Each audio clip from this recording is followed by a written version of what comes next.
Hello, কি অবস্থা সবার? আমরা এতদিন দেখলাম যে এই মডিউলগুলো হচ্ছে pivot table and advance summary report. তারপর আজকে দেখবো একটা মিনি প্রজেক্ট। যেমন আমাদের একটা ডাটাবেজ আছে, প্রোডাক্ট আছে, ক্যাটাগরি আছে, নাম আছে, সেলস আছে, মান্থ আছে, অ্যামাউন্ট আছে। সবগুলো আমরা ধরেন নিচে যতগুলো ডাটা অ্যাড করব ততগুলো ডাটা অটোমেটিক চলে আসবে আমাদের কিসে, পিভট টেবিলে। যেমন আমাদের এইটা হচ্ছে পিভট টেবিল, ঠিক আছে? এখানে কি আছে, ওই ডাটাবেস থেকে ক্যাটাগরি নিয়েছি আমরা, আর কি নিলাম, সাম অফ সেলস। যেমন এই ক্যাটাগরিতে আছে স্টেশনারি, দুইটা মিলে কি সেলস আছে 25+15, কত? 25+15 হচ্ছে এই যে 40, ঠিক আছে? এভাবে আমরা ক্যাটাগরি ওয়াইজ টোটাল সেলস গণনা করবো। যেটা হচ্ছে টোটাল সেলস ক্যাটাগরি ওয়াইজ, তাই ক্যাটাগরি নিলাম, সেলস নিলাম, এই হচ্ছে এত। আমাদের গ্র্যান্ড টোটাল আছে, মানে কতগুলো সেলস হচ্ছে সব মিলিয়ে আমাদের। এটা ডলার হবে না, এটা ফরম্যাট হবে অটোমেটিক, ঠিক আছে? 16,967, এটা আমাদের টোটাল সেলস। তো কোন মাসে কত সেলস হয়েছে এটা একটা সামারি হচ্ছে। এপ্রিল মাসে এতগুলো, ডিসেম্বর এত, ফেব্রুয়ারি এত, তারপর হচ্ছে জানুয়ারি এত, জুলাই এত, জুন এত, মার্চ এত, মে, নভেম্বর, সবগুলো হচ্ছে আলাদা আলাদা করে আসছে। সেটা হচ্ছে সেলস। আর কি, কোন প্রোডাক্ট কতগুলো সেলস হয়েছে এবং কত টাকার সেলস হয়েছে এটাও বের করতে পারছি আমরা। তারপর হচ্ছে যেমন কে কে কত টাকার সেলস করছে সেটাও আমরা বের করতে পারছি।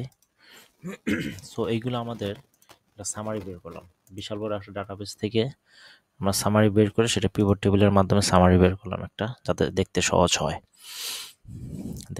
হয়, আর হচ্ছে এগুলো সাধারণত ব্যাকএন্ডে বিভিন্ন ফর্মুলা দিয়ে কাজ করা হয়। তারপর হচ্ছে এসকিউএল এর মাধ্যমে, মানে কোয়েরি,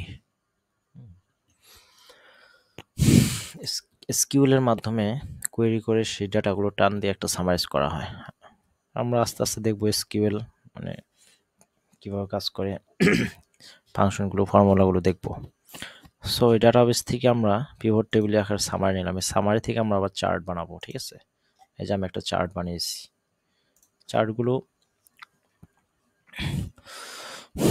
দেখতে অনেকটা সুন্দর লাগতেছে, মানে দেখেই বোঝা যাচ্ছে যে আমাদের পিভট টেবিল আর দেখতে হবে না, এটা দেখলেই বোঝা যায় অল্প সময়, খুব অল্প সময় কোনটা গ্রোথ করছে, কোনটা গ্রোথ কমছে সেটা দেখা যাবে।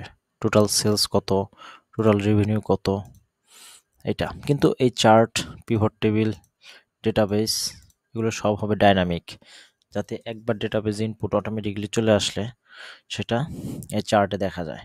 সো আমরা ডাইনামিক ডেটাগুলো নিয়ে একটা প্রজেক্ট তৈরি করব, তাহলে আমাদের ফুল কনসেপ্টটা ক্লিয়ার হবে।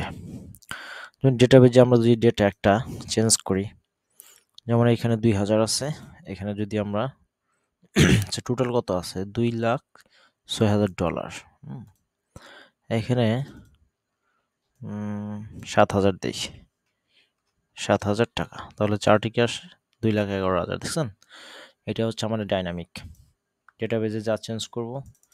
এখানে যদি চেঞ্জ করি 10,000, তাহলে ডেটাবেজে আসবে আমাদের কত, 2,17,000, ঠিক আছে? সো এইভাবে ডাইনামিক্যালি সব তৈরি করতে হবে। আমরা এখানে sum of sales and versus category, মানে ক্যাটাগরি ওয়াইজ সেলস কতগুলো হয়েছে সেগুলো টোটাল। তখন এখানে ক্লিক করলে এখানে সেলস হচ্ছে, এখানে সেলস আছে মোবাইল, এখানে মোবাইল, এই গ্যাজেট, ইলেকট্রনিক্স, এখানে আরও হবে ক্যাটাগরি। সো আমরা ডাটা কম নিয়েছি, যে এখানে এডিট করলাম, এডিট করার পরে যে এখানে বাড়িয়ে দিলে আমাদের ডেটা চলে আসবে। A1 থেকে B7 আমরা কি কি নিয়েছি দেখি, B7 পর্যন্ত, তাই না? তো নাইক আছে, শুজ আছে, স্টেশনারি আছে, দেখুন এখানে হবে B10, এখানে সেট আপ, এখানে B10, এরকম অনেক ফিক্সিং আছে। তো এটা আমরা এই জায়গাটা আমরা ডাইনামিক করি না, এটা করবো আস্তে ধীরে। এই যে এখানে চলে আসছে নাইক শুজ স্টেশন, এই জিনিসগুলো দেখবেন। সো ডাইনামিক জিনিসগুলা খুব জোস, একবার কাজ করলে পরবর্তীতে অনেকদিন চলে, এই জিনিসটা ভালো লাগার বিষয়। এখানে কি আছে, কে কত টাকার সেলস করছে এটা দেখলেই বোঝা যায়। আমাদের তখন এই পিভট টেবিলে হাত দেওয়া লাগবে না, চার্ট দেখে আমরা সব বুঝে নিতে পারবো কোন মাসের কত গ্রোথ আসছে। যেমন এই মাসে হচ্ছে সেলস 556, এপ্রিল মাসে, ডিসেম্বরে হচ্ছে 2999, ফেব্রুয়ারিতে, জানুয়ারিতে জানুয়ারিতে একদম কম 132টা, সবচাইতে বেশি হচ্ছে জুলাইতে 7,000। এই গ্রোথ দেখলেই বোঝা যায়। তাহলে আমরা টোটাল রেভিনিউ, টোটাল সেলস দেখলেই বোঝা যায় কোন মাসে কত সেলস আসছে। সো এটার উপর এই চার্ট দেখেই সবসময় ভিজুয়ালাইজ করা যায় যে কোন প্রোডাক্টের উপর জোর দিতে হবে, কোনটা কম জোর দিতে হবে, কোনটা ভালো রেভিনিউ আসে, সবগুলো দেখা যায়। তারপরে এইখানে আছে যেমন একটা প্রোডাক্ট হচ্ছে পেন্সিল, যেমন এই নোট 13 Pro, এটা কি সাম অফ অ্যামাউন্ট, টোটাল অ্যামাউন্ট হচ্ছে 25,269টা, সাম অফ অ্যামাউন্ট টাকার সেল হয়েছে। হ্যাঁ, আর এটা কি, এটা হচ্ছে সাম অফ সেলস, 2653টা সেলস হয়েছে। এটা দেখলে বোঝা যায়। সো রিপোর্ট সবচেয়ে বেশি জরুরি যে কোনো বিজনেসের ক্ষেত্রে। রিপোর্ট, ভিজুয়ালাইজেশন, এই জিনিসগুলো খুবই খুবই খুবই ইম্পর্ট্যান্ট।